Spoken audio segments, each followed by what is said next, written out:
코골이 단순한 잠버릇이 아닙니다. 코골이는 단순한 잠버릇이 아니라 심각한 건강 위험 신호일 수 있습니다.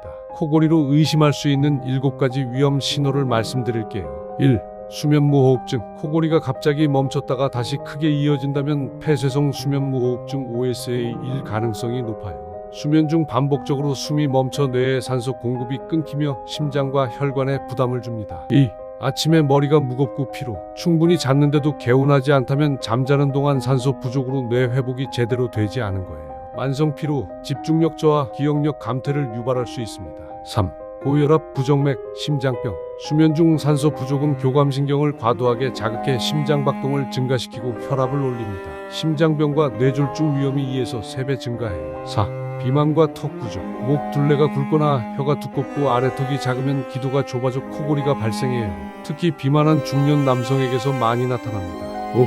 성장 장애 신호. 아이의 코골이는 편도비대나 아데노이드 비대 때문인 경우가 많아요. 수면의 질이 떨어져 성장 호르몬 분비가 감소하고 집중력 저하, ADHD 유사 증상이 나타날 수 있습니다.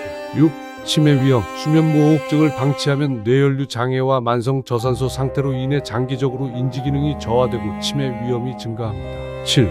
옆으로 자면 개선될 수 있어요. 바로 누우면 혀와 목 안쪽이 기도를 막기 쉬워요.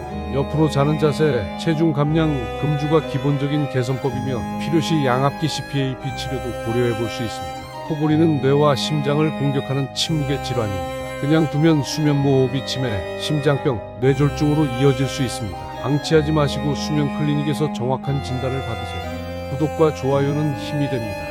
감사합니다.